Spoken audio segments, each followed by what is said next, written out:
ฮัลโหล123ฮัลโหล123เวลานี้เป็นเวลาที่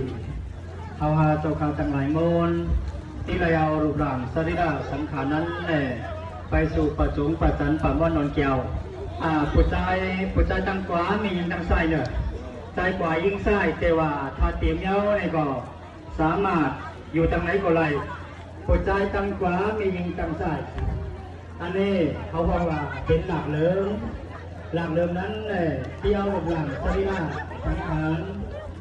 พระสวัสดิปีปัญญาบารูอริจวะวัดวันกลางของเขาตัวนี้นับเข้าไปสู่ป่าจงป่าจันป่าม่วงหล่นแก้วเนี่ยสถานเนี่ยอันนี้ในก่อนเป็นนักตั้งไว้ก้าเจริญวันหนึ่งมาก่อนที่มาถึงก่อนสู่เฮาวันหนึ่งมาที่มาถึงก่อนสู่เฮาเจ้าก็เลยวันนี้เด็กยอมรับไปเป็นพระมหากษัตริย์